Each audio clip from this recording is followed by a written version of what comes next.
Our first speaker is no stranger to our university. She actually was a part of our very first Skin of Color Symposium in 2018, and we loved her so much, we wanted her back, and we are so happy to have Dr. Heather Woolery-Lloyd.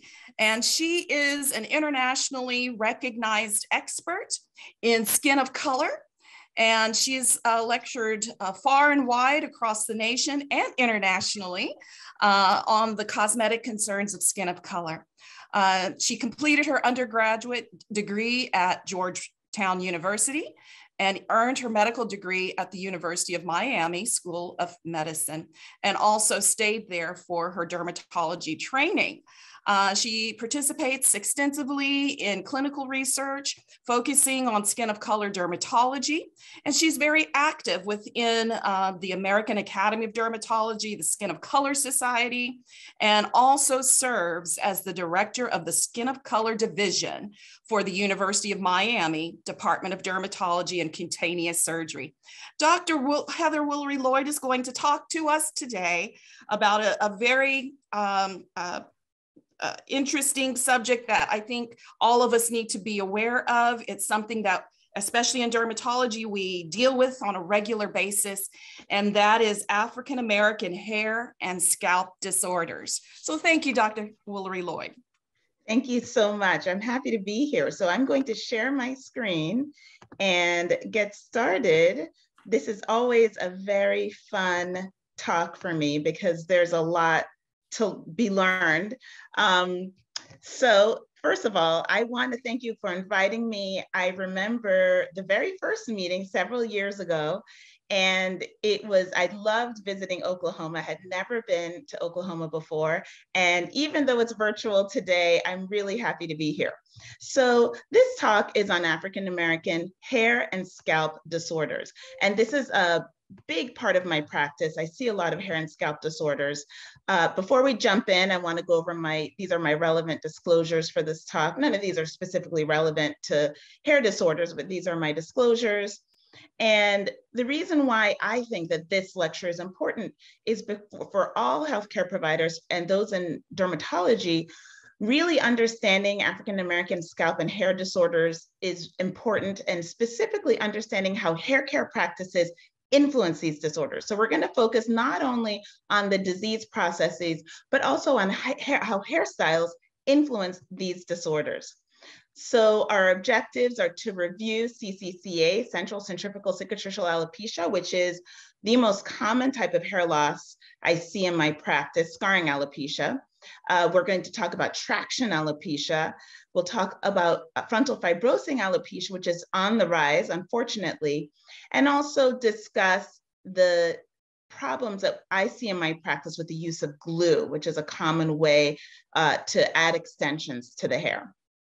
So, as I mentioned, in order to really understand African American scalp and hair disorders, it's really important to understand the hair care practices that contribute to underlying disease. So the things that we'll go over are unprocessed hairstyles like afros, locks, twists, and braiding, extensions, hot combing, which was a hot topic when I was a resident over 20 years ago, but actually is less important, I think, today, chemical relaxers, and also keratin treatments. So the only hairstyle that's not associated with any type of hair loss is the afro. And this is a beautiful natural hairstyle where basically the hair is cut short or relatively short, although you can have a long afro, but there's no tension on the hair, there's no chemicals in the hair, and pomades or oils are usually applied to improve manageability, but it's really not associated with any particular type of alopecia. And my talk would actually end here, probably, or most of our problems would end if our patients only had afros. But of course, everybody loves to express themselves with their hair. So there are many beautiful hairstyles that we'll talk about today. So the hairstyles that are associated with hair loss are extensions, cornrows, locks, traction, so really tight hairstyles, chemical relaxers possibly, although the data on that is not as strong, keratin treatments, which also are similar to the Brazilian treatment that people do to their hair and hot combing. So let's jump into it.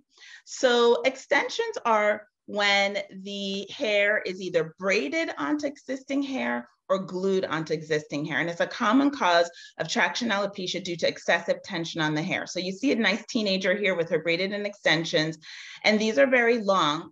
The longer the extensions are, the heavier they are. In younger patients, we don't tend to see too much of an issue unless they're done very tightly. But as people get older, if they continuously wear very long extensions, we can see traction alopecia. Now, sewn-in extensions, if your patient says they're getting a sew-in, it means that the extensions are actually braided into the hair. And sometimes patients will refer to this as a protective hairstyle. So you can see this woman here, she has short hair, her hair is cornrowed down, and then the hair is braided onto those cornrows. So it's a very common practice. It's considered protective. It actually usually doesn't cause many issues, but if those cornrows are very tight, again, you can see traction, especially on the frontal hairline. Now, this is one of the biggest culprits, and this is glued-in extensions. So this is when a glue is applied sometimes to the scalp, or sometimes it's applied to a cap that's on top of the scalp. And the hair glue, the most common hair glue that used to be used included these ingredients: natural rubber, latex, water, ammonium hydroxide, and paraphenylene diamine. And if any of you study contact dermatitis, 3 of those are probably one of the biggest problems for patients with contact dermatitis. So imagine applying rubber, latex, and hair dye to your scalp and then leaving it on for weeks and, in some cases, months. So if anyone has any type of sensitivity, any types of allergic reaction to or contact dermatitis to these ingredients, you can imagine the type of inflammation that can occur. So in my practice, the one hairstyle that I tell all of my patients to avoid is glued-in extensions. And this is one of my patients. So remember, I just mentioned that the hair can be glued to the scalp or it can be glued to the cap. So she had a cap, a stocking cap. Her hair was braided down. They put a stocking cap on her scalp, and then they glued the cap to her frontal hairline. And then the hair was glued to the scalp. So you can see she had a tremendous, robust inflammatory reaction with purulent exudate. And she wasn't here for this visit, by the way. She was here for something else, but I wanted to take a look at her scalp. And this is what I saw when I pulled back the hair. And you can imagine having months and months and months or weeks and weeks of this type of inflammation could lead to alopecia, and usually permanent scarring alopecia, which I see relatively frequently. The good news is that this problem is actually going down. It's becoming less frequent because people are avoiding glue more recently. This is a patient who had the cap applied, and you can see right where the glue was applied, she had this very robust inflammatory reaction that basically resulted in pretty deep dermal scarring. She came in when it was actually still crusted. It healed to this point. Then I did some intralesional steroids. I was probably treating the underlying CCCA that she had that caused her to want to use the glued-on cap. But so we have some regrowth and her scar looks a little bit better, but obviously this is a permanent problem. That's not going to resolve. So the other problem with hair glue is that it's associated with anaphylaxis. And there are multiple case reports in the literature of anaphylaxis to hair glue. And you can imagine if you're working in the ER and someone comes in with anaphylaxis, the last thing you're going to think is that it's the glue applied to the person's scalp. But this is actually well reported in the literature. And this woman was a London woman who actually died after a severe allergic reaction to hair glue.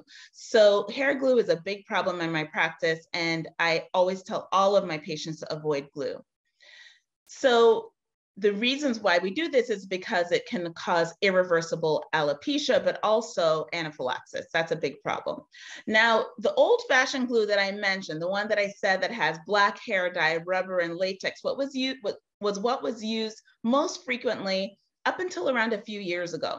And then a new glue came onto the market. And this glue contains lots of other contact allergens. So it contains methacrylates, these methacrylates and acrylates, which we know also are on the top of our lists of things that can cause contact dermatitis. And all of us remember the woman who used Gorilla Glue to do her hair. She was actually trying to replace this product you see up here on the top right that got to be glued spray-on product to apply the cap to her scalp, or to kind of get her hair the way she wanted it. So the acrylates also can cause contact dermatitis. And in general, I tell my patients to stay away from glue. Now, locks are a beautiful hairstyle, and it's a natural hairstyle where the hair is not combed and forms knots spontaneously. So small locks are achieved by twisting the hair. And when we see very long locks, they're associated with traction alopecia. So the most common presentation I'll see is a patient who has very long locks, maybe down to the mid chest area, and has been wearing those locks for 20 or 30 years. And those locks can be very, very heavy. So you'll see traction not only on the hairline, but sometimes you'll see types of traction on the crown of the scalp. And that's because the hair is very, very long and constantly pulling. So the area where the lock is placed gets smaller and smaller. You can see a really thick lock at the bottom, but at the base, it's very narrow because the hair is thinning. Cornrows are a type of braiding where the hair is braided adjacent to the scalp. This is Alicia Keys and this beautiful, beautiful hairstyle that she's wearing. It's been practiced for centuries in Africa and is common today in African-American children and adults. And it's a common cause of traction alopecia if the hair is braided too tightly. So again, I do see traction from cornrowing. A lot of patients, because these hairstyles are so beautiful and so elaborate, the hairstylist tries to do it as tightly as possible because it lasts longer. Obviously, if this was done very loosely as her hair grows out or as she sleeps, it starts to get very messy. So the hairstylist thinks they're doing the patient a favor or their client a favor by tying the braids, by braiding very tightly so that this beautiful hairstyle that takes hours and hours and hours to achieve, like something like this could take 4 hours or more. And when you see your African-American children with these beautiful elaborate hairstyles, those can take up to 8 hours. So if you have a little 6-year-old who's sitting patiently, even sleeping sometimes, getting their hair done, the hairstylist thinks they're doing the patient a favor by making it as tight as possible because then it lasts longer. The downside to that is that you can get too much tension on the hair follicle and you see traction alopecia. And sometimes in my patients, I'll see little pustules on the frontal hairline where you really see that hair being pulled too tightly. You see tenting where you see the hair actually be pulling the scalp up because it's pulled too tightly. And there are even case reports of the literature of subgaleal hematomas because the galeal veins are the vasculature is very superficial. And if it's pulled too tightly, you can even get a hematoma.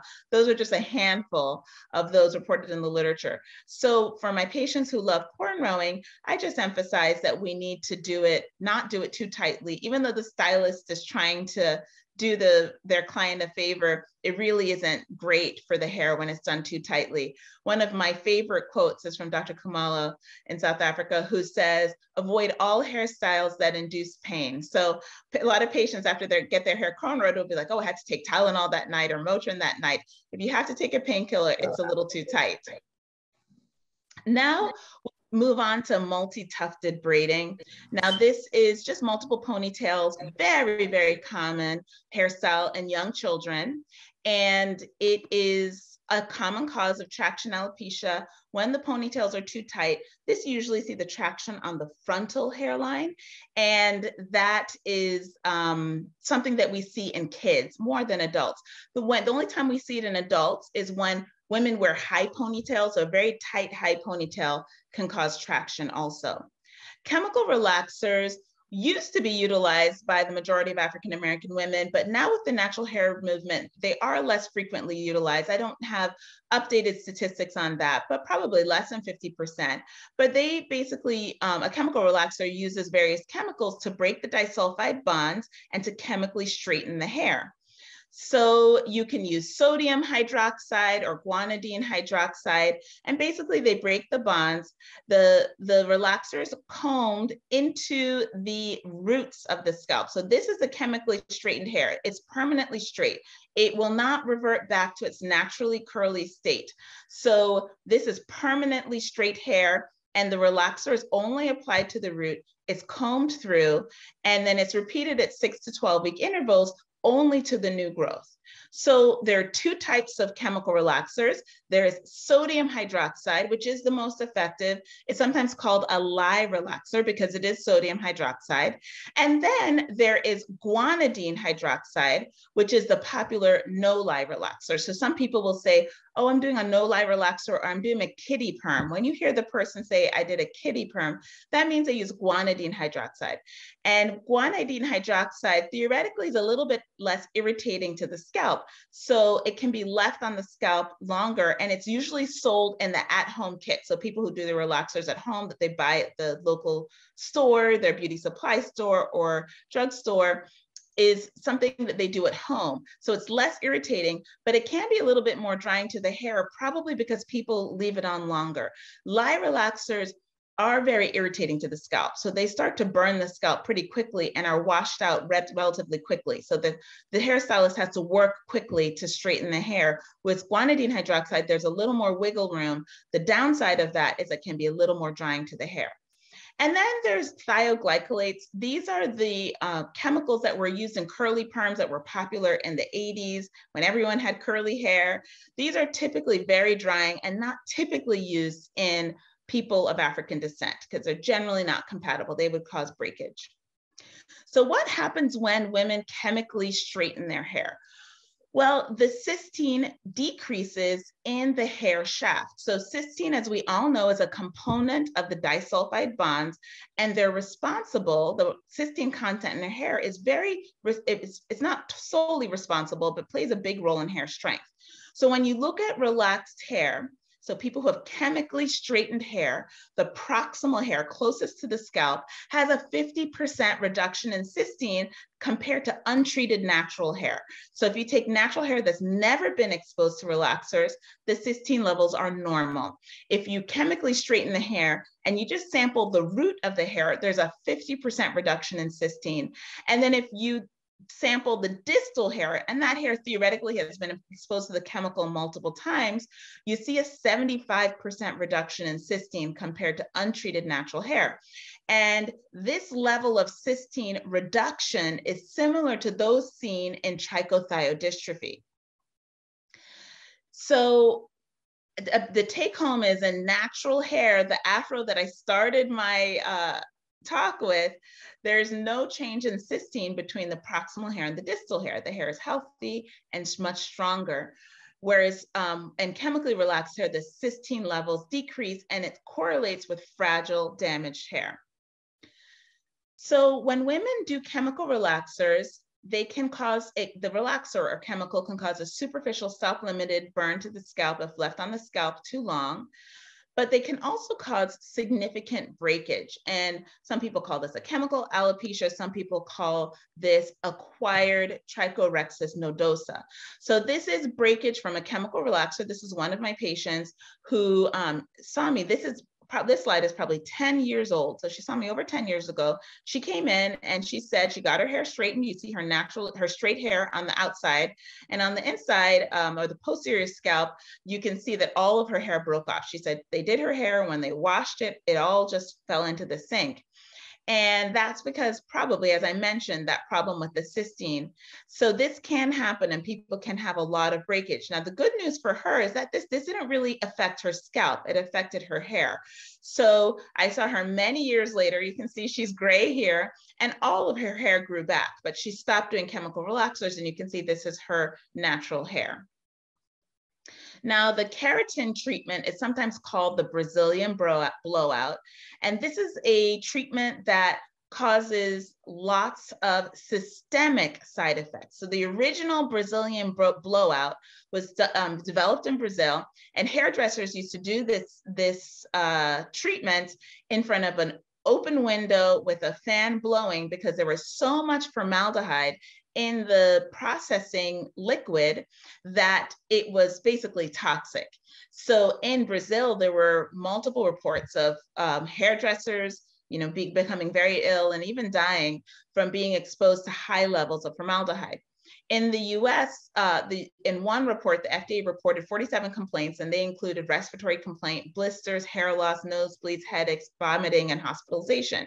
So now these keratin treatments are highly regulated by the FDA with the goal of making sure that there are not abnormal levels or high levels of formaldehyde in the products. So even though a lot of products will say formaldehyde free, there have been some people, consumer groups, who have tested things off the shelf and found that there is still formaldehyde in products that say they're formaldehyde free. Now, all products are allowed to have a certain level of formaldehyde, but obviously the formaldehyde is what's causing the straightening of the hair. So you do need sufficient levels of formaldehyde to get the desired outcome, which was straightening of the hair. So it's a tough issue, but I tell my patients, if it smells like formaldehyde, it has formaldehyde. And obviously formaldehyde has a very distinctive smell, even if it says formaldehyde free on the bottle. Now, hot combing, when I was a resident over 20 years ago, when we had very little research on hair loss in African-American women, hot combing was thought to be a common cause of alopecia. And when I was a resident, there was a type of alopecia called hot comb alopecia. So hot combing was developed by Madam C.J. Walker. There was a phenomenal Netflix special on her, so you can watch that series if you haven't seen it yet. But in 1905, she developed a system where she popularized a hot steel comb, used it with her system to straighten African-American hair.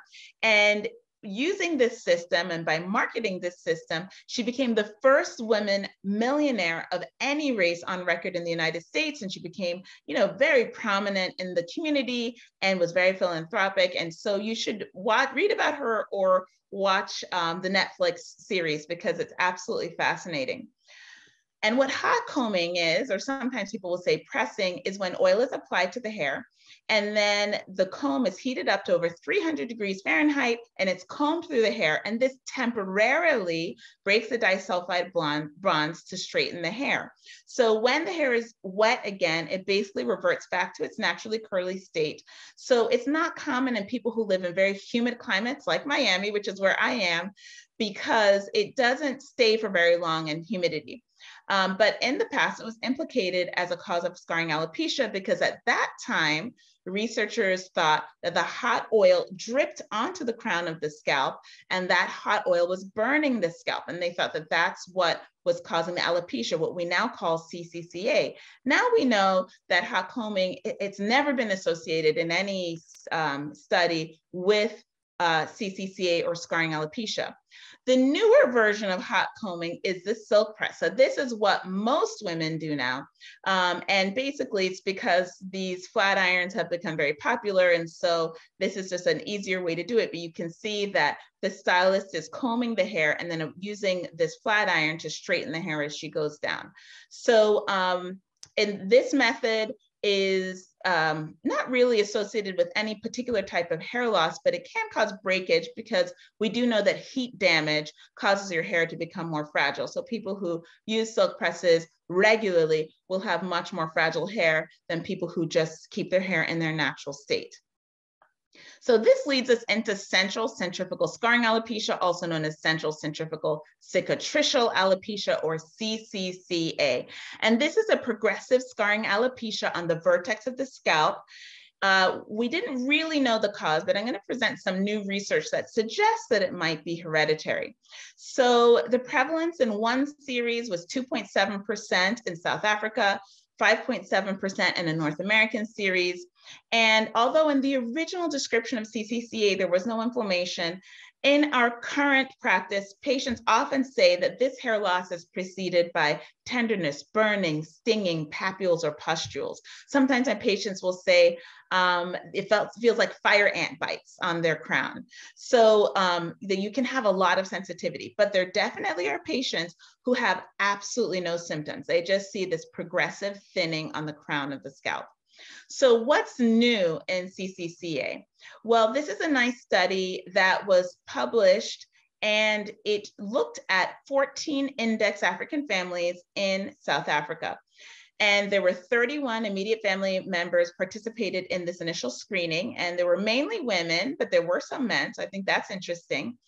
And the average age was 50 years old, and the average age of onset was around 41. And that is what I see in my practice. Women in their late 30s, early 40s present with this progressive thinning on the crown of their scalp.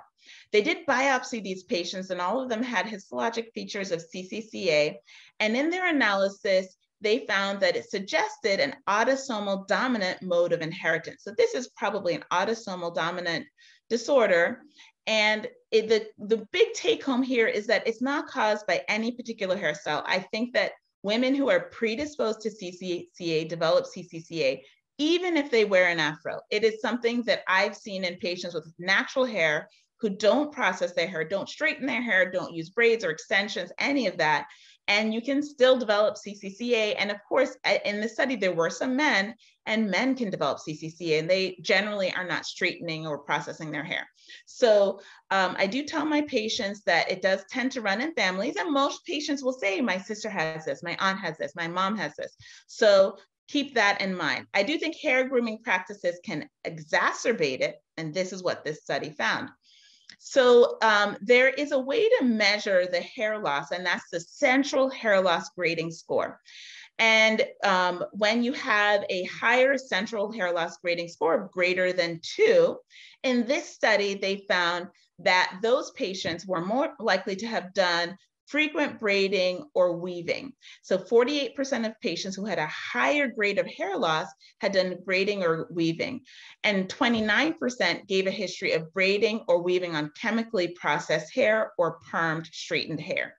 So in patients who had a lower central hair loss grading score of 0 or 1, they tended to have natural virgin hair, had never used any chemicals or traction on their hair, and had maintained short hairstyles, AKA the afro. So 35% of those patients were basically natural, who had the milder level of hair loss. And interestingly, these fell into 2 groups, either the very young, so less than 15 years old, or the very old, who were over 75 years old. And basically it's because when young girls under 15 generally have not done multiple types of hairstyles, generally their hair is pretty, maybe ponytails, and that's about it.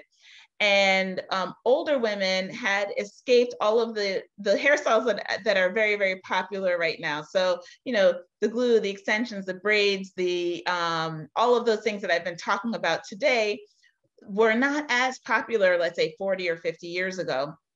And so they also escaped having more severe hair loss. And of course, the men who had kept their hair naturally short. So, so we do think that although that this is hereditary and appears to run in families, hair grooming habits can exacerbate it. So in this study, 35% of patients presented with thinning and breakage on the vertex as a main symptom. So they just presented with thinning and breakage. 29% were asymptomatic, and 35% had either painful papules, pustules, tender scalp, dandruff, or pruritus. And I do definitely see this in my practice. I'd say a third of my patients are asymptomatic. They just say, oh, I noticed some thinning. A third do have symptoms.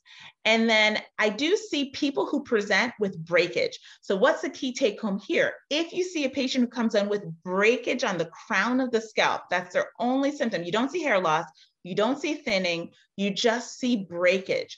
If you see breakage on the crown of the scalp, think about early CCCA. And that's a great thing because you can intervene early and you can start treatment early and you can prevent this progressive hair loss.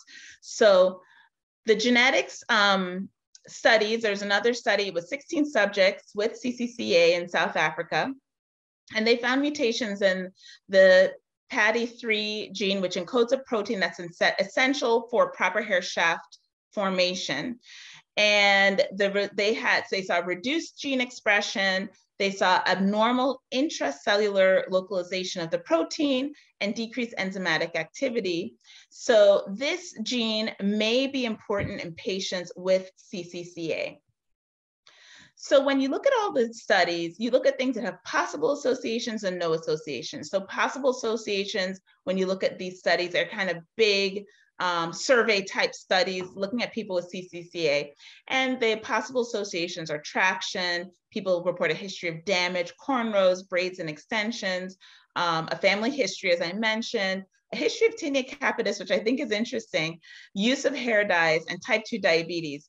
Type 2 diabetes is interesting because some people think that this inflammatory, our current lifestyle is increasing our risk of lifestyle influence diseases. And those are things like hypertension, diabetes, and heart disease. And some people think this explosion in CCCA could also be due to this change in lifestyle where we kind of, don't eat lots of fruits and vegetables and we eat a lot of processed foods. And some people think of it almost as a metabolic syndrome of the scalp. Some people do. So that can increase the risk. Obviously, there's a genetic predisposition, but lifestyle may play a role. There's no association, interesting, with hot combs, reaction to a hair care product, male pattern hair loss in fathers, seborrheic dermatitis, and bacterial infection.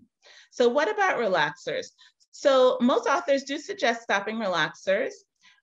There's some studies, the studies on relaxers are, I would say 50-50. Some show an association with relaxers and some don't show any association with relaxers.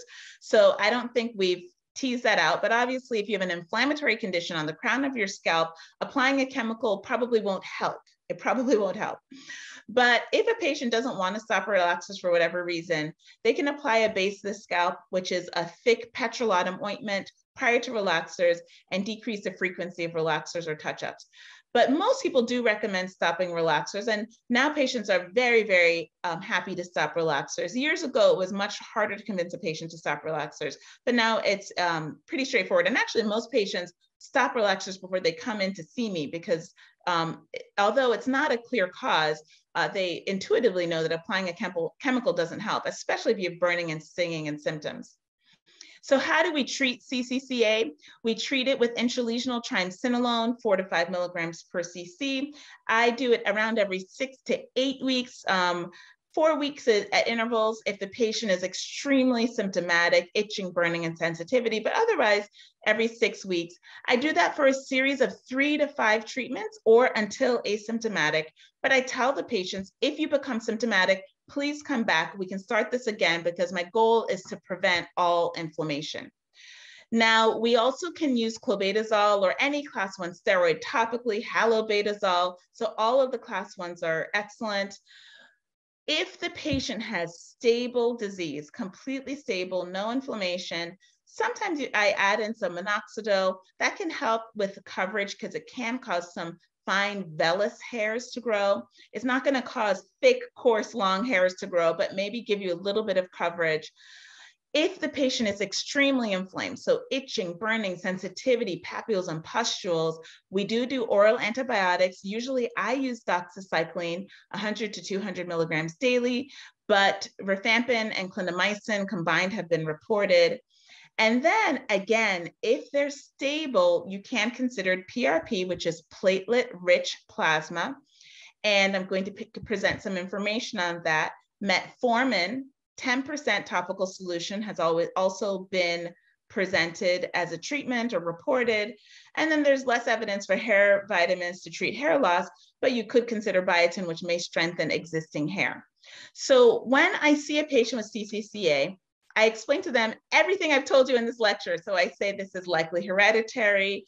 Hairstyles can exacerbate it, but don't necessarily cause it. We're going to treat you today, and my first goal is no further hair loss.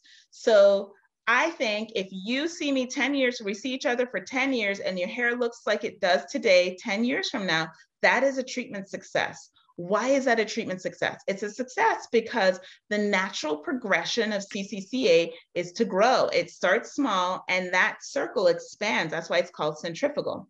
So if your hair is stable and we completely halt this process, that is my first goal. And that's why it's very important to catch those patients early who have very mild breakage or thinning on the crown of the scalp, because you can basically prevent the hair loss. My second goal is to possibly grow new hair, and they can expect a 10 to 30% regrowth of hair. So you can see here, this is one of my patients who was treated with clobetasol foam and intralesionals, 4 milligrams per cc. And you see, I'd say this is around a 30% regrowth of her scalp. A lot of patients, a lot of physicians will tell me, oh, it's completely scarred. There's no chance of the hair growing back. But I will tell you, these patients will surprise you. What looks like completely scarred hair, scarring alopecia, can have a propensity for growth. So I don't want you to say there's absolutely no chance. I give them very realistic expectations. I say, my goal is that you have no further hair loss, and there's a chance that some of it can grow back, some. And that's with very compliant patient who comes in for injections and uses topical steroids at home. Now, I mentioned metformin 10%. So this is a case report that was reported just a couple of years ago. And it was a 69-year-old Black woman with biopsy confirmed stage 4 CCCA. And she reported onset of a hair loss in her late 50s. And she had previously been treated with minoxidil 5% foam twice daily, 8 cycles of intralesional Kenalog, topical clobetasol, and a hair vitamin called Viviscal. She didn't see any improvement. And after 5 years of the standard therapy, she stopped the intralesional, she stopped the topical minoxidil, and started on the 10% metformin cream. And we see beautiful regrowth here. I'd say this is almost 50%, maybe more than 50% regrowth of her hair. It was started at 3 times a week and increased to once daily. And this is her at baseline and at 6 months. So I think those are great results. I do use this in my practice. I can't say, and this is a relatively new treatment, so I haven't seen a lot of patients and follow up, but I do think that it could play a role for patients, especially for patients who may have failed conventional therapy. PRP is another treatment that has been reported. I absolutely do this in my practice. And it is platelet-rich plasma. If you're not familiar with that, that is when we take the blood from the patient, we spin down their own blood, the plasma is on the top, the red blood cells are on the bottom. We take that plasma, which is full of growth factors, and inject it into the scalp. The treatment is actually painful. It does hurt because you are injecting, it's not like intralesional Kenalog, which is basically a liquid. The plasma is thicker, so it is a little bit more painful than typical scalp injections. Another treatment you can do is you can do microneedling to the scalp and then apply or rub the PRP, basically the serum into the scalp. And there are 2 methods. I don't tend to do the microneedling because people of African descent, their hair can be a little more fragile. So I don't do the microneedling as much because I do worry a little bit about breakage, but I have many colleagues who have excellent results. So there are 2 ways of doing PRP. One is injected, the other is with microneedling. Both have been reported to be efficacious. So I do this in my practice, and I'd say I see a 90% response rate in my patients. I have 1 or 2 who were non-responders, but these patients love this treatment and keep coming back. And of course, this is an out-of-pocket treatment. It's not covered by insurance. The price ranges from $300 to $400 per treatment, and depending on where you live. If you live in more expensive cities, it could be $600 or $800 a treatment. So it really just depends, but it's a great treatment option. Hair transplants is another option that I do refer my patients for. I don't do hair transplants, but I do refer to hair transplant surgeons in our area. This is a case report reported by Dr. Callender, and it showed 2 African-American women with 5 to 6 years of progressive hair loss on the crown of the scalp. And she did biopsies before to prove that, first of all, that they had CCCA and it was stable, it wasn't active. And then both patients underwent hair transplantation with using round grafts. So normal hair transplants are micrografts or 1, 2, or 3 hairs, but this used round grafts because it's on the crown of the scalp, it's not the frontal hairline. So you don't have to worry as much about the cosmesis of a round graft, which is basically like a tiny punch biopsy. So there was no postoperative scarring in the recipient or donor sites on the scalp, and it was well tolerated. And these are some of the results. So you can see that even though, you know, this is not a full head of hair, she has some coverage here. And this is 2 years later. So these grafts really did stay. And I think for this patient, she's happy because you don't see this round, shiny bald spot, which is much harder to cover than when you have some hair there. When she pulls her hair to cover this, you get this illusion that the hair is full. Now let's move on to traction alopecia. I'm just getting a text here, so I want to make sure that it's not from the meeting. Okay, good. I'm doing okay on time. I just want to make sure we were okay on time. So traction alopecia is something I see all the time in my practice. This is your classic case of traction alopecia where you see these thin hairs on the frontal hairline. This is early traction alopecia before all of the hair is lost, but we see thinning of the hairline. Sometimes our patients will say, I am losing my edges or my edges are thinning, and that's traction alopecia. So this was a nice paper that was published in the Blue Journal, and it talked about different hairstyles that increase the frequency of traction alopecia. And I absolutely tell my patients this information. You can print out these handouts and hand them to them also. I usually say it verbally, but the things that are high risk for traction alopecia is frequent use of tight buns and high ponytails. So a ponytail that's high is pulling the hair up and away from the scalp, away from the forehead, and that is much more likely to cause traction than a low ponytail where the hair is being pulled down. Using braids or extensions or weaves on chemically straightened hair. So we know in studies that tight braids or extensions increase the risk of traction alopecia, but exponentially so when they're done on chemically straightened hair. So it increases the risk by 5 times. So if a patient chooses to use weaves, braids, or extensions, you want to do that on chemically not processed hair, not chemically straightened hair. So you want to avoid someone has their, I think we need to mute. The French vanilla swirl latte, large, hot. Let's see. Okay, and there we are. Let me do, I hope you all can hear me. The double. One moment. Okay. Let's see if we can get them to mute. And and a glaze.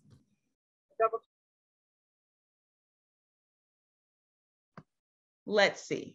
All right, now I think you can all hear me, right? I just want to make sure. Let me take a look at the chat. Yes, we hear you. Okay, yes, great. Okay, so let's jump back in. So as I mentioned, if your patient wants to do weaves or braids, they need to do it on natural, unprocessed hair. Again, if you do tight braids, cornrows, and very long dreadlocks, so heavy, heavy, heavy locks can cause traction alopecia. And as I mentioned, any hairstyle that causes pain, stinging, crusting, tenting, or pimples. So moderate risks, looser braids, weaves and braids apply to natural hair, hair extensions apply to natural hair, wigs worn with a cotton or nylon wig cap, and permanent waving. And then low risk, as I mentioned, low ponytails. That's a big take home, a very simple intervention. I tell my patients who love high ponytails or want their hair out of their face because they're exercising, do a low ponytail. Wigs worn with a satin cap, and of course, natural unprocessed hair is the lowest risk of traction alopecia.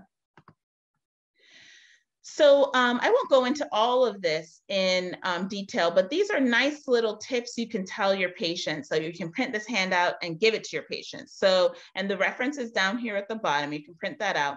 So you can leave braided hair, don't leave braided hairstyles in for longer than 2 to 3 months. Opt for larger diameter versus tiny little micro braids. That's because micro braids, the little tuft of hair at the base of the scalp is so tiny that it really, the weight of the hair can pull out those 4, 5, or 6 hairs that kind of holding this long braid. So although micro braids, people love them, they are not great for traction. They really, that's probably the most common thing. My patient will say, I got some micro braids and my whole frontal hairline was gone when they took them out. hair extensions should be used for short periods of time. Remove weaves or extensions every 3 to 4 weeks. Another simple tip that I tell my patients is alter the pattern of the cornrowing. So if the stylist does cornrows in one pattern, the next time she goes, try to do a different pattern. So the hair isn't constantly being pulled in the same direction over time. Now we'll move on to frontal fibrosing alopecia. And frontal fibrosing alopecia is increasing in prevalence in my practice. This is hair loss along the frontal hairline. It can also be associated with hair loss in the eyebrows and the underarms. And it's in the differential of traction alopecia. I think that for years we might have been misdiagnosing this as traction alopecia until we took a closer look. So what's taking a closer look? You want to look for perifollicular erythema. So you can see here, you can't see it as much because it's a little bit far away, but you will see hyperkeratosis around each hair follicle. So the hair follicle almost is like has a little bit of inflammation around each individual hair follicle. That's a very classic finding on the frontal hairline. Obviously, you see scarring. You can see a shiny looking hair. The hairline's going back, and right before the hairline goes back, you see this shiny area. That's where her hairline used to be. The other thing, if you look at her forehead, you see these little tiny kind of pinpoint papules on her forehead. This is likely this disease process affecting the vellus hairs on her face. So we do see these tiny follicular pinpoint papules on the forehead and the cheeks. So this was actually first described in 1994, and it was first described as a hair loss disorder seen in post-menopausal Caucasian women. But in my practice, I see it most frequently in premenopausal African-American women. And there was a case series presented showing that when African-American women develop frontal fibrosing alopecia, most of them are premenopausal. You can see here between 39 to 75% present premenopausal, whereas in Caucasian women, the minority of women present when they're premenopausal. So this condition was a hot topic because there was this possible association with face moisturizers and sunscreens. This topic is still somewhat controversial. The original paper that was published was then refuted, and there may have been issues with the statistical analysis. So I think the verdict is still out on this. But some things that have been possibly associated are sunscreen, UV filters, and hair care products. But there is insufficient evidence to establish a direct causal relationship, so the search still continues. And this is just a close-up of this to really point out these fine little papules. This is very characteristic on the frontal hairline. So something you can look out for. And if you notice, her eyebrows are either tattooed in or penciled in. That's another clue, clinical clue for your patients. Again, this demonstrates us. This is traction alopecia. You see the fine rim of short hairs. These are the hairs that were too short to be pulled into the tight ponytail. And this patient was funny because I said to her, oh, you know, you look like you have a little traction alopecia. She said, no, it's hereditary. Everyone in my family has that. But it's probably because everyone in her family wears these tight ponytails. So it's definitely not hereditary. This is 100% due to tight ponytails, which you can see her hair is pulled back very tight. This patient looks a little different. You really don't see that little, the fine rims on the frontal hairline. Sometimes you see these stray hairs that escape the inflammatory process, but it's not this fine rim that you see on this picture. And you also notice that this patient, if you look closely, has lots of eyebrow hair. This patient has no eyebrow hair and her eyebrows are tattooed in. So that's another clinical clue. So how do I treat these patients? I personally do intralesional triamcinolone, 4 to 5 milligrams per cc. Again, at 6-week intervals. You do need to use caution because you are injecting right next to the face. So I do try to keep it right at the hairline, make sure I'm on the scalp and not really on facial skin when I'm injecting. I'll do topical tacrolimus for this reason, because we don't really want to use high potency steroids on the forehead. In one case series, 97% of patients treated with intralesional corticosteroids had hairline stabilization and a reduction in their symptoms. And 31% of the patients in this case series of 62 subjects were able to stop treatment and remain in remission from 6 months to 6 years. So I find intralesionals to stabilize. They sometimes regrow, but they definitely will stabilize the frontal fibrosing alopecia. There was another paper that reviewed the literature, 270 papers, mainly case reports and retrospective studies, and they found that both intralesional steroids and 5-alpha reductase inhibitors were effective at the same rate, 88%. Now, there was some data afterwards, again, refuting this study, but it's something that many people in my university use, our 5-alpha reductase inhibitors, also to treat frontal fibrosing alopecia. One other take home, this condition is associated with lichen planus pigmentosus. This is one of the most difficult pigmentary disorders that I treat in my practice. And 14% of patients have autoimmune connective disease. So it's important to check an ANA in these patients because you might capture some autoimmune disease or even hypothyroidism. So I check an ANA and screening thyroid labs in these patients. So this is just to show you this patient who has the frontal fibrosing alopecia. This is very early, but you see that deep slate gray pigment that we see with lichen planus pigmentosus. This is a patient that was followed by Dr. Tosti at University of Miami, who was being treated for her frontal fibrosing alopecia. She was stable on topical tacrolimus that had been stable for 9 years. So she was really doing well. Again, look at that perifollicular prominence that we see there. And then she came into me many years later with a new onset of dermal pigment on the neck, and that was present for 4 months. This is a very difficult condition to treat, and the topic of another talk, but something to look out for in your frontal fibrosing patients. So in conclusion, with CCCA, pretty standard treatment is either topical or injected steroids, but we do have lots of new interesting treatments on the horizon. So I'm definitely doing PRP, referring people who are stable and are very interested in hair transplants. That's something you could consider. You can consider topical metformin that has also been reported. For traction, you have now a nice list of ideas or actually instructions that you can give your patients to help them avoid traction. So hairstyles that avoid traction. With traction prevention is key. We avoid tight hairstyles, use that handout. Occasionally I'll do topical minoxidil, but traction alopecia is definitely a challenge. And by the way, hair transplantation is done for traction alopecia, and I've seen it used successfully.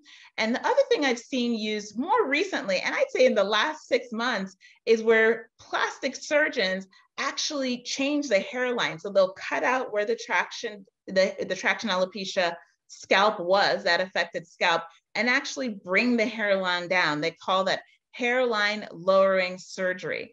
It's a very invasive surgery, but it's gaining popularity.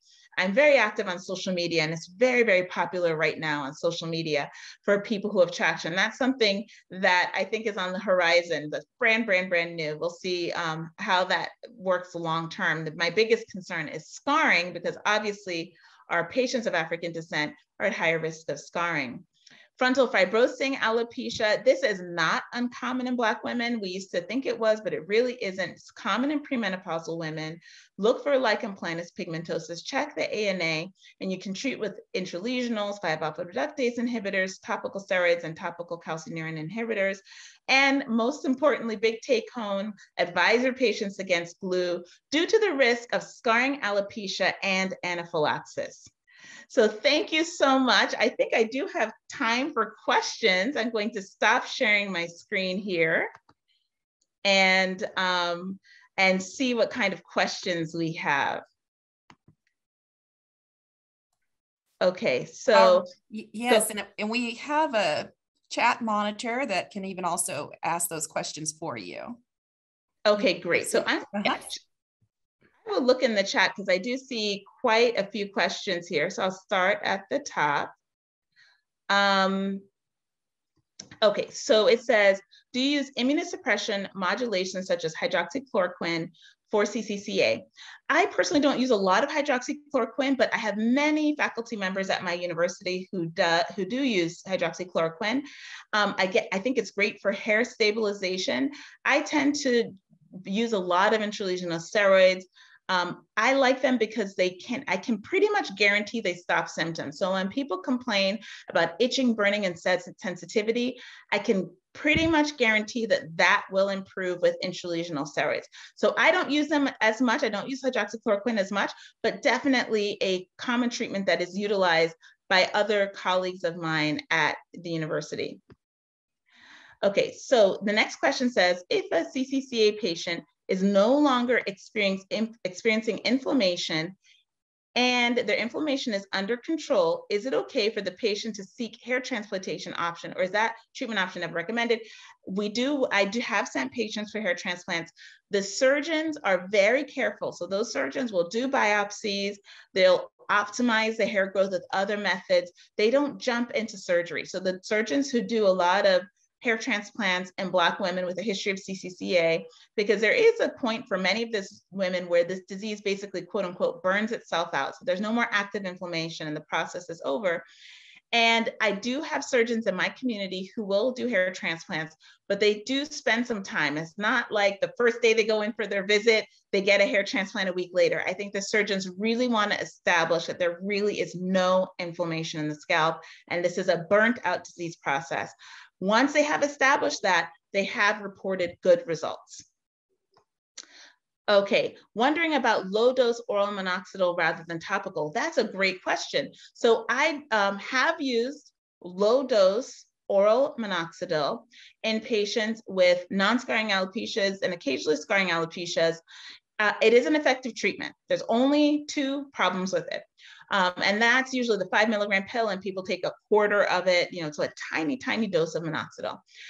The problem is that, first of all, patients will sometimes complain of excessive hair all over their body.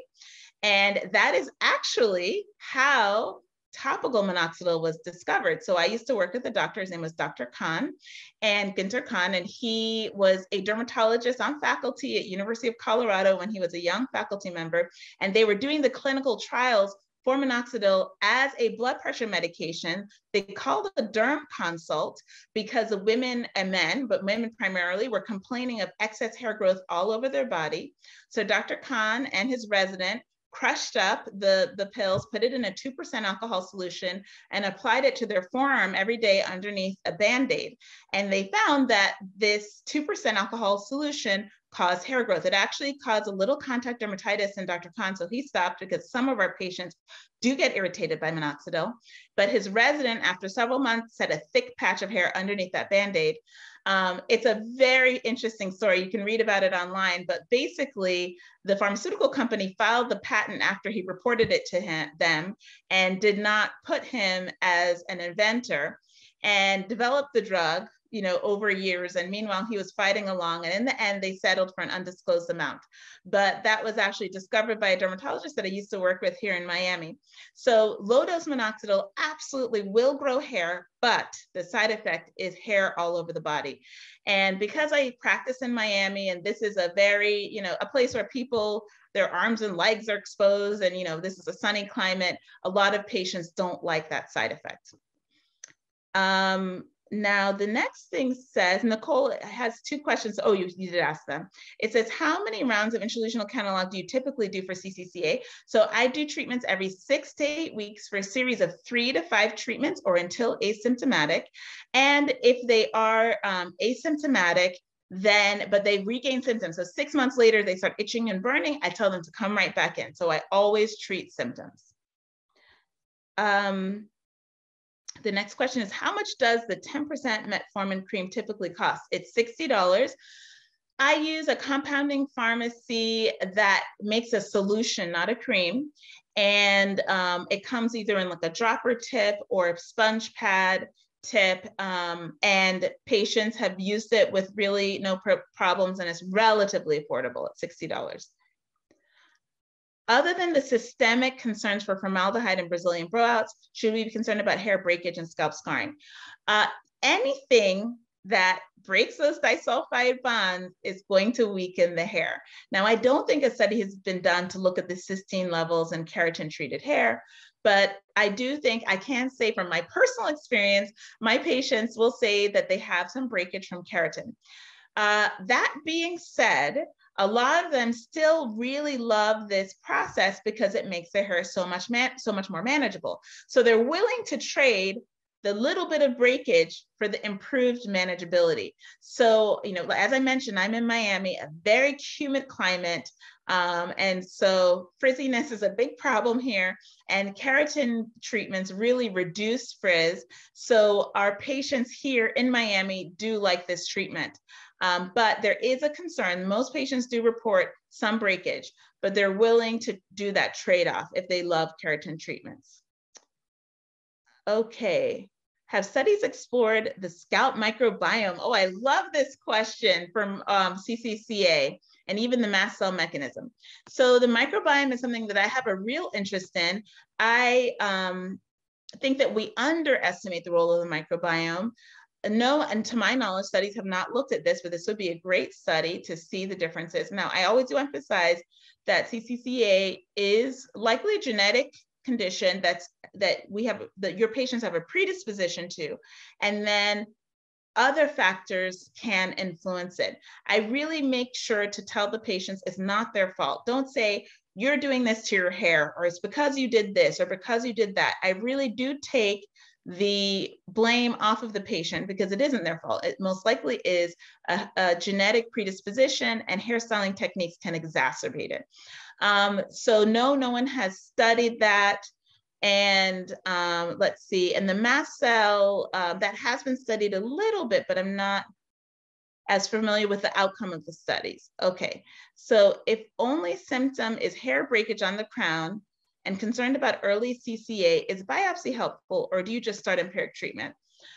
That's such a great question, because as we all know, scalp biopsies are never fun, but they are helpful. So I do try to biopsy in my patients who consent. A lot of patients don't consent to biopsy, by the way, because they want to treat first. But if they consent, I do. It helps you know if there's a lot of active inflammation.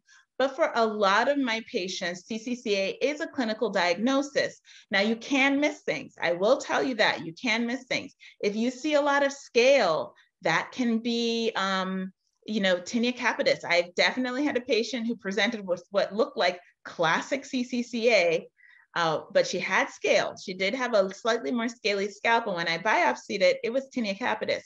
So try to biopsy if the patient consents. It's helpful to see the level of inflammation, but for a lot of patients, it can be a clinical diagnosis. It says CCCA is most commonly found in African-American women. What tools are being used to recruit and diversify clinical trials and increase NIH research funding in order to better understand this disease? How can medical students assist? I love this. So there is the Skin of Color Society, and the Skin of Color Society is focused on education, research, and mentorship in the area of skin of color. So there are opportunities for researchers, a large research grant that's given every year, and some smaller research grants, opportunities to do research. And we have some phenomenal researchers in the US who do great research, Amy McMichaels, lots of doctors who do research on CCCA. So I think that if you are interested in that, look at the Skin of Color Society, look for mentorship opportunities there and people who specialize in hair disorders and specifically research in hair disorders.